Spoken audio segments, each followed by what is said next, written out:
ہم فقیری یا درویشی کے لیے کوشش تو کرتے ہیں مگر کامیاب نہیں ہوتے۔ جہاں تک انسان کا اور انسان کی زندگی کا تعلق ہے، تکلیف روحانی ہو جسمانی ہو، تکلیف انسان کو ہی ہوتی ہے۔ اگر کسی کی نماز قضا ہو جائے، کافی عرصے سے نماز قائم ہو اور اچانک کچھ عرصے بعد نماز قضا ہو جاتی ہے یا فوت ہو جاتی ہے تو انسان بڑی تکلیف میں ہوتا ہے۔ یا یہ کہ کسی تہجد گزار آدمی سے یک لخت تہجد بلا سبب غائب ہو جائے تو وہ بہت تکلیف میں ہوتا ہے۔ یا کسی کا بچہ بیمار ہو جائے تو وہ بھی تکلیف میں ہوتا ہے، تو وہ دونوں رو رہے ہوتے ہیں اور پتہ نہیں چلتا کہ اس کو کیا ہے اور اس کو کیا ہے، لیکن تکلیف دونوں کو برابر ہے۔ تکلیف ایک شعبے کا نام ہے جس میں غم اترتا ہے۔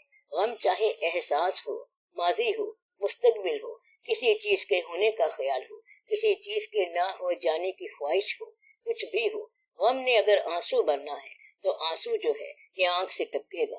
اس کی وجہ غلط بیانی بھی ہو سکتی ہے اور خوش فہمی بھی ہو سکتی ہے۔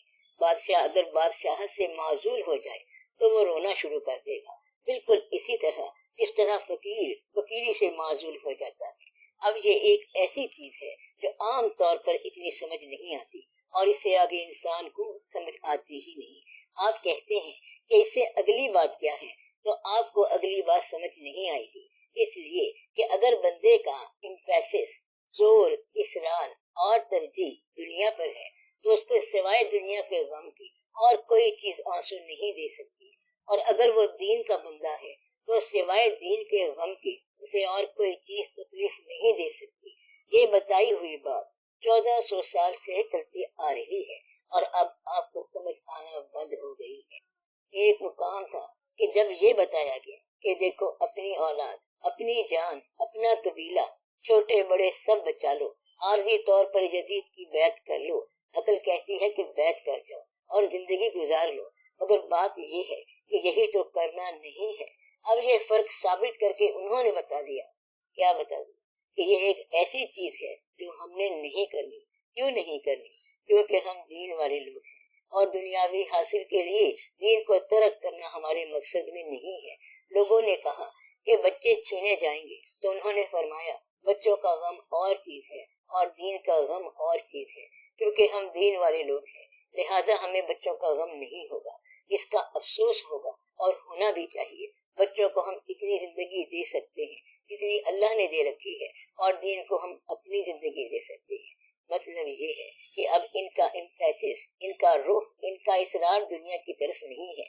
اب یہ فرق بتانے والے تو بتا گئے، اسی طرح دنیا دار بزرگوں کو سمجھاتے ہیں کہ آپ کچھ تو اپنا خیال رکھیں، آپ یہ کام کر لیں، پیسوں کی بات ہے تو آپ پیسے لے لیں، آپ تو خود ہی بزرگ ہیں، درویش ہیں، کاروبار چلا لیں یا کوئی فیکٹری لگا لیں۔ حالانکہ فیکٹری لگانا ضروری ہے اور سب فیکٹریاں لگاتے رہتے ہیں، مگر درویش نے کہا نہیں، میرا امپیسس اور ہے۔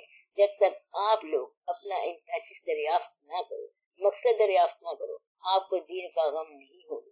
جب تک مقصد دریافت نہ کرو آپ کو دنیا کا غم نہیں ہوگا، آپ کو کچھ نہیں ہوگا اور کوئی فقیری نہیں ملنی، کیونکہ اس طرح گاڑی آگے نہیں چل سکتی۔ اللہ تعالیٰ آپ کو دین کی سمجھ دے گا اور جب آپ دیکھیں گے کہ اللہ تعالیٰ ہمارے قریب آ گیا ہے تو پھر آپ کہیں گے کہ ذرا پروموشن تو کرا دیں۔ پروموشن والا رستہ تو پھر ختم ہو گیا۔ یہ پروموشن والا رستہ تو پروموشن والے سے پوچھو کہ کیسے پروموشن مل سکتی ہے۔ پروموشن والا صرف پروموشن سے خوش ہوگا کہ پروموشن کیسے ملتی ہے۔ اسے لوگ کہتے ہیں کہ اس طرح کرو تو پروموشن ملتی ہے، ایک کالا بکرا نیاز دو اور دفتر کے بڑے افسروں کو بلا لو تو ہم ان کو آپ کی سفارش کر دیتے ہیں۔ تو ایک یہ طریقہ ہے۔ ایک شخص کہتا ہے کہ میں بادشاہ بننا چاہتا ہوں، تو اگر وہ بادشاہ بننا چاہتا ہے تو پھر الیکشن کی تیاری کر لے، کیونکہ اس بات کا شعبہ اور ہے، واقعات اور ہیں۔ تو ہر مقام دوسرے مقام میں ہے اور دوسرا تیسرے مقام میں ہے۔ آپ لوگ جس چیز کا شکار ہو اس چیز کا نام کنفیوژن ہے۔ کنفیوژن کا مطلب یہ ہے کہ آپ لوگ دین کی کتابوں میں دنیا کی کتابیں رکھتے ہیں۔ تو یہ کتاب نمبر 4 ہے اور یہ تسکین وجود کے لیے ہے اور لذت بے حیائی کے لیے ہے، اور ساتھ ہی دین کی کتابیں کھول کر رکھی ہوئی ہیں۔ تو کتاب کو کتاب کے ساتھ نہ ملاؤ جب تک کہ آپ کا مزاج نہ ملے، اور آپ لوگ مزاج کے ساتھ بد مزاجی، بد مزاجی کے ساتھ کم مزاجی اور کم مزاجی کے ساتھ تلخ مزاجی رکھتے ہیں۔ یعنی کہ آپ ایک مزاج میں دوسرا مزاج ڈالتے ہیں۔ اگر ایک انسان حج کرنے جائے تو اس کو مبارک ہو کہ وہ حج کر کے آیا ہے اور وہاں سے جا کر VCR لے آئے اور پھر دنیا جہان کی بے حیائی کی فلمیں لے کر آئے، تو پھر اس نے حج کیا تو کون سا کیا یا کیا کیا؟ بلکہ اس کو تو بہت سخت عذاب ملے گا۔ عذاب کیوں ملے گا؟ اس لیے کہ اس نے نیک سفر کے اندر بدی کی، تو ایسے لوگوں کی وجہ سے ساری قوم پریشان ہے۔ اس لیے درویشی جو ہے وہ شہروں میں نہیں چلتی۔ شہر والے مرید جو ہوتے ہیں وہ پیروں کو الٹا ٹانگ دیتے ہیں۔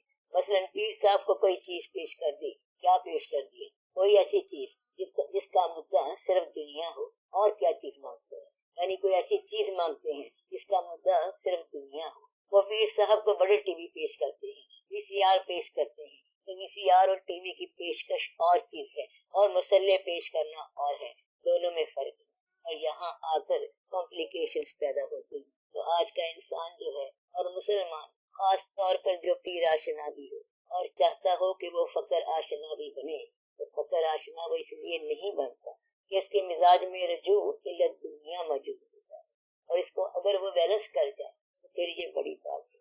اگر آپ یہ حاصلہ کر لیں کہ آپ نے دین کی طرف رجوع کرنا ہے، تو پھر یہ نہ کہنا کہ باپ ہونے کی حیثیت سے میرا فرض یہ ہے کہ اولاد کی تربیت کرے، بھائی ہونے کی حیثیت سے میرا یہ فرض ہے، سماج کے اندر میرا یہ فرض ہے، اسلامی حکومت کا قیام کریں گے، لیکن اسلامی حکومت بنتی نہیں ہے۔ کیا اللہ تعالیٰ پاکستان میں رہتا ہے؟ اللہ تعالیٰ ہندوستان میں بھی رہ سکتا ہے، بلکہ اللہ تعالیٰ جہاں چاہے مرضی رہ سکتا ہے۔ تو اللہ کا فقیر جو ہے اس کا سیاست سے کوئی تعلق نہیں ہے، نظام سے کوئی تعلق نہیں ہے، بلکہ اس کے لیے آپ کا بنایا ہوا جو نظام شریعت اور دین ہے وہ اس سے بھی علیحدہ ہے، الگ ہے، بس وہ اللہ کی محبت میں چلا جا رہا ہے۔ باقی لوگ کہتے ہیں کہ محلے کے سارے مسلمان جو ہیں آج شام ان کا جلسہ ہوگا اور یہ بڑا نیکی کا کام ہے، اسلامی کام کیا جائے گا، اور وہ اس طرح کے اسلامی کام کرتے رہیں گے۔ محبت والے کا ایسے اسلام کے ساتھ کوئی تعلق نہیں ہے، اس کا اپنے ساتھ تعلق ہے اور اللہ کے ساتھ تعلق ہے۔ اس لیے فقیری جو ہے وہ مسلمانوں کے ظاہری اعمال سے مر جاتی ہے۔ ظاہری اعمال یہ ہے کہ اجتماع بناؤ، یہ ضروری ہے، شریعت میں یہ ضروری ہے کہ اجتماع بناؤ اور سارے محلے کے واقعات ڈسکس ہوں، آپ کے گھر ڈسکس ہوں کہ آپ کے گھر میں کیا ہو رہا ہے، کیا آپ کے گھر میں تکلیف ہے، آپ کس کو ووٹ دیں گے، آپ کی جماعت کون سی ہے، آپ کے شہر میں کیا ہو رہا ہے۔ تو آپ کے ہاں اس طرح کے واقعات ہوتے ہیں، یہ سارے واقعات ہو رہے ہیں، یہ سارے مل کر انقلاب لائیں گے، پھر یہ جا کر تقریر کریں گے، پھر یہ اسلامی تقریر کریں گے، کیونکہ یہ آپ کی دینی جماعتیں ہیں۔ تو فقیری کے لیے یہ ضروری ہے کہ یہ طے ہو جائے کہ اس نے فقیری کرنی ہے، اور اگر فقیری نہیں کرنی اور دنیا کرنی ہے تو یہ دنیا وہی ہے کہ اپنی دنیا کو دین کے تابع کر کے زکوٰۃ مانگنے سے پہلے ادا کر دو، اور ایسے واقعات کرتے جاؤ، الحمدللہ پڑھتے جاؤ اور فی سبیل اللہ چلتے جاؤ۔ جب تک کوئی شعبہ باریکی سے نہیں دیکھیں گے اس کا راز سمجھ نہیں آئے گا۔ راز جو ہے یہ غیر کو نہیں بتایا جاتا۔ دنیا کی محبت جو ہے یہ فقیری میں ضرر ہے اور شریعت میں جائز ہے، اور بالکل جائز ہے اور بہت ضروری ہے، کیونکہ پیسے ہوں گے تو حج کریں گے، اور فقیر کہتا ہے کہ اگر حج نہیں کریں گے تو بھی حج ہو گیا، کیونکہ حج کرنے سے نہیں ہوگا بلکہ حج نیت سے ہوتا ہے، حج محبت سے ہوتا ہے۔ اللہ جہاں مل جائے حج ہے۔ فارمولے والا کہتا ہے کہ اللہ یہاں کیسے مل سکتا ہے، وہ اپنے گھر کے علاوہ کبھی نہیں ملتا ہے، تیرے گھر میں بھی نہیں ملے گا۔ بات سمجھنے کے لیے ایک مزاج چاہیے، اور اس مزاج میں چلتے چلتے ایک بات آتی ہے، اور پھر اس بات کے پیچھے آپ چلتے جائیں۔ تو یہ ایسے ہے کہ جو کچھ حاصل کیا اب اس سارے حاصل کو ایک نیک کام میں لگا دیں۔ جس طرح آپ نے زندگی میں یہ سارا وجود جو بنایا ہے، 60 سال میں جو بنایا ہے، صحت بیماری ملا کر جو بھی وجود بنا ہے، جسم کا جو بھی مکان بنا ہے، یہ جو آپ کی زندگی ہے، یعنی 60 سال کی زندگی جو ہے اب جا کے یہ موت کے قابل بنی ہے۔ اس طرح آپ کی ساری زندگی فقیری کے کب قابل ہوگی؟ جب ساری زندگی دے دو۔ جیسے ساری زندگی دے کر آپ کو موت ملتی ہے، اسی طرح ساری دنیا دے کر فقیری مل سکتی ہے۔ یہ ایک امپورٹنٹ اہم چیز ہے اور اس پر آپ چل نہیں سکتے۔ اب آپ کا فیصلہ آپ کے پاس ہے کہ آپ نے کیا کرنا ہے۔ بس جو کرنا ہے آپ کو ہول ٹائم کرنا ہوگا۔ یہ نہ کہنا کہ اللہ نے ہول ٹائم کیا کرنا ہے، لیکن جو حکم ہو گیا ہے وہ ہو گیا ہے۔ بس یہ جو لوگ کہتے ہیں کہ اللہ سب کچھ دیتا ہے، فقیری نہیں دیتا، تو کیا اس کے پاس فقیری ختم ہو گئی ہے؟ اللہ کبھی سمندر ختم ہوا، کبھی پانی ختم ہوا، کبھی کبھی ہوا ختم ہوئی، کبھی پہاڑ ختم ہوئے، یہ ساری سڑکیں، ان کے لیے بجری روڑی پتھر وغیرہ آتا ہی رہتا ہے، اور پہاڑ ختم نہیں ہوئے، ایک چھوٹی سی پہاڑی بھی ختم نہیں ہوئی ہوگی، اور نہ دریا ختم ہوئے، اور نہ ہوا ختم ہوگی، کچھ بھی ختم نہیں ہوگا۔ آپ لوگ تو بکرے کھا کھا کر ختم، لیکن وہ بھی ختم نہیں ہوئے، بلکہ یہ تو جائز جانور ہے، اور جو ناجائز جانور ہے وہ بھی ختم نہیں ہوتا۔ آپ لوگ اندازہ لگاؤ کہ کچھ بھی کہیں بھی ختم نہیں ہوتا۔ شہر میں بڑی ڈیولپمنٹ ہو گئی، لیکن مکھیاں ختم نہیں ہوئی، جس کو آپ نے مارنا تھا وہ بھی ختم نہیں ہوئی۔ شہر بہت اچھے ہو گئے، لیکن مٹی ختم نہیں ہو رہی، تو کوئی بھی چیز آج تک دنیا میں ختم نہیں ہوئی۔ علم کے باوجود جہالت آج تک ختم نہیں ہوئی، پیغمبر کے باوجود کافر ختم نہیں ہوئے۔ جس شہر میں آپ چلے جائیں ہر شے اویلیبل ہے، تو فقیری اللہ نے کیسے ختم کر دینی ہے؟ فقیری اس کے پاس بے شمار ہے، بات صرف یہ ہے کہ فیصلہ آپ نے کرنا ہے۔ اگر آپ نے ابھی تک فیصلہ نہیں کیا ہے تو ضروری ہے کہ آپ اپنا فیصلہ کر لو۔ پھر کہتے ہیں کہ فقیری کا فارمولہ کیا ہے؟ بھلا شوق کا کیا فارمولہ ہوتا ہے؟ شوق کا بھی کوئی فارمولہ ہوتا ہے؟ کہتا ہے کہ میں نے وہاں جانا ہے، پوچھا کدھر جانا ہے؟ جب جانا ہے تو پھر پہنچ ہی جانا ہے۔ ہم نے آج تک یہ دیکھا ہے کہ آنکھوں سے محروم بھی اپنے گھر پہنچ گیا، اور جہاں کہیں اس نے پہنچنا تھا پہنچ گیا، جبکہ وہ آنکھوں سے محروم ہے۔ ایک شخص معذور ہے لیکن وہ بھی پہنچ گیا۔ ووٹ کے لیے جب لوگ آتے ہیں تو معذور انسان بھی ووٹ ڈالنے امیدوار کی گاڑی پر بیٹھ کر پہنچ جاتا ہے۔ تو جو کرنا چاہے انسان کر جاتا ہے، بندہ جو کرنا چاہے کر سکتا ہے اور کر لیتا ہے۔ آپ اپنے گاؤں سے پیدل آ کر شہر میں اپنا گھر بنا لیتے ہیں۔ اگر کوئی شخص یہ کہے کہ میں اللہ کی طرف جانا چاہتا ہوں تو اللہ کیوں نہیں ملے گا؟ اگر نہیں ملتا تو یہ نیت کی خرابی ہے، کیونکہ انسان جو کرنا چاہے وہ سب کر سکتا ہے۔ فرض کرو اسے منزل نہیں ملتی تو چلو اس راہ میں مر تو جائے گا، اور یہ اس کا حاصل ہوگا کہ فلاں شخص فقیری میں مر گیا تو فقیری پوری ہو گئی، اور یہ آپ کا فیصلہ ہے۔ دوسرا آدمی آپ کو صرف بات بتا سکتا ہے، سمجھا سکتا ہے، مگر فقیری نہیں دے سکتا، تو آپ کو فقیری کون دے گا؟ آپ کا مزاج آپ کو فقیری دے گا، آپ کا شوق آپ کو فقیری دے گا۔ اگر شوق نہیں ہے تو آپ فقر نہیں لے سکتے۔ کہتے ہیں کہ ایک آدمی گھوڑے کو تالاب تک لے جا سکتا ہے، لیکن 20 چابک مارنے کے بعد بھی اسے پانی نہیں پلا سکتا۔ پیاس ہوگی تو خود ہی پیے گا۔ آپ صرف یہ کر سکتے ہیں کہ یہ ہے تالاب اور یہ ہے گھوڑا۔ آپ کو پیاس لگے تو پانی پی لو، نہیں تو گھوڑے کو کوئی پانی نہیں پلا سکتا۔ گھوڑے کو تو پیاس ہی پانی پلا سکتی ہے۔ اسی طرح آپ کو اگر پیاس ہے تو فقیری مل جائے گی۔ ہم نے آپ کو بتایا تھا کہ یہ نہیں ہو سکتا کہ محبوب کے لیے اخباروں میں اشتہار دو کہ مجھے فلاں آدمی سے محبت کرنی ہے، تو وہ محبت کوئی نہیں ہو سکتی۔ آپ باقی سب کام خود کر سکتے ہیں کہ آپ نے نوکری بھی کر لی، کاروبار بھی کر لیے، شادی بھی کر لی، پرمیس والی چیز خرید لی، گھر کا سامان بھی خرید لیا، بچوں کے لیے چیزیں بھی خرید لی، مگر فقیری کا نسخہ ایسے نہیں مل سکتا۔ تو وہ اندر کی کہانی ہے کہ یہ کیا چیز ہے۔ کہتے ہیں کہ جو آدمی استطاعت نہ رکھتا ہو اس کو کوئی بھی چیز نہیں دی جاتی، اور استحقاق والا کبھی محروم نہیں ہوگا۔ دنیا میں ایک چیز ہے جو کبھی محروم نہیں ہوتی، وہ صرف شوق ہے۔ چاہے کسی چیز کا بھی شوق ہو، وہ آج تک کبھی محروم نہیں ہوا۔ اس لیے اے راہی تو بے ذوق نہ ہو۔ راہی اگر بے ذوق ہو جائے تو پھر بات ہی ختم، ورنہ تو یہ کتابوں کی بات ہے، نہ کسی اور طریقے کی بات ہے۔ اس وقت فقیری کو بھی کتابوں سے پڑھ کر بتایا جا سکتا ہے، اور وہ بھی طریقے موجود ہیں۔ فقیری کے لیے نسخے موجود ہیں کہ یہ کرو وہ کرو، مگر اصل میں تو آپ کا اپنا نام ہے فقیری۔ تو فقراء نے فقیری کی کتابیں کیسے لکھی ہیں؟ جیسے جیسے وہ لوگ بہیو کرتے جاتے تھے، جیسے جیسے وہ بولتے جاتے تھے، بعد میں وہ بات قانون بنتی جاتی تھی۔ فقیری ہوتی ہے فقراء کو کھانا کھلانا، تو آج بھی وہ سارا کچھ موجود ہے۔ آج بھی بھوکوں کو کھانا ضرور کھلائیں گے، کھانا ضرور پکے گا۔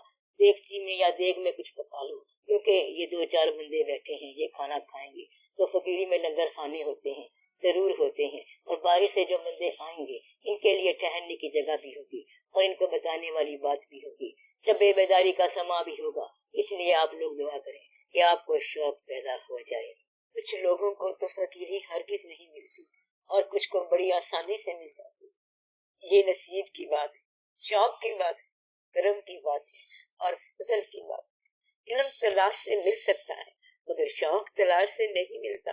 شوق کو آپ نے خود ہی تلاش کرنا ہے، دریافت کرنا ہے۔ اگر آپ کو شوق ہے تو پھر اس کی تکمیل کے لیے آدمی کو فقیری کا ادراک ہوتا ہے۔ دنیا اور فقیری کے شعبے ہی الگ ہے۔ جو شخص کہتا ہے کہ میں پہلے دنیا کے کام کروں گا اور ناممکن کام بھی کروں گا، اور فقیری کا شوق بھی کروں گا۔ تو فقیری کوئی اتنی فالتو بات نہیں ہے کہ وہ بعد میں ہوگی۔ فقیری پریفرنس ترجیح کا نام، اور آپ پریفرنس ترجیح کس کو دے رہی ہیں؟ مثلاً شوق والا کہتا ہے کہ مجھے فلاں انسان سے محبت ہے، وہ کہتا ہے کہ چھوڑو اسے اور آپ اس طرح کرو کہ 22ویں گریڈ کی ایک اعلیٰ نوکری لے لو اور اس آدمی کے پاس جانا بند کرو، اسے چھوڑ دو۔ تو شوق والا کہتا ہے کہ گریڈ کدھر اور میں کدھر، اسے اگر کہے کہ بادشاہت لے لو مگر وہ تخت چھوڑتا ہے، لیکن وہ محبت نہیں چھوڑتا، یہ اس کا حال ہے۔ تو فقیری جو ہے صرف عشق کا نام ہے۔ مسلمان کی فقیری جو ہے یہ حضور پاک صلی اللہ علیہ وآلہ وسلم کا عشق ہے، باقی سب باتیں چلتی رہتی ہیں۔ فقیری منصب ہے اور منصب پیدائشی ہوتے ہیں، اس میں بڑے بڑے راز ہیں۔ ایک راز یہ ہے کہ اللہ کریم کو تو پتا ہے کہ حضور پاک صلی اللہ علیہ وسلم اگر نبوت سے پہلے بھی خطاب فرمائیں گے، نبوت شروع ہونے سے ایک دن پہلے جو خطاب فرمائیں گے یہ وہ بھی صداقت ہوگا، کیونکہ منصب نبوت عطا ہونے سے تو ایک دن پہلے بھی حضور پاک صلی اللہ علیہ وسلم اللہ کے نبی تھے، یعنی منصب نبوت کا اعلان و عطا ہونے سے پہلے بھی آپ صلی اللہ علیہ وسلم نبی تھے، یعنی جو لوگ پہلے آپ کے ساتھ دوستی اور وفا کر رہے تھے وہ سارے کے سارے اس وقت بھی امتی تھے۔ اب یہ ایک راز ہے، ایسا کہ امتی تو پھر نبوت کے اعلان کے دن سے ہونا چاہیے تھا، مگر یہ اس دن کی بات نہیں ہے بلکہ اس سے پہلے دن کی بات ہے۔ تو سمجھنے کی بات یہ ہے کہ جن لوگوں کو منصب عطا ہوتا ہے وہ منصب پیدائشی ہوتا ہے اور وہ واقعات وہاں اس جگہ سے ہوتے ہیں۔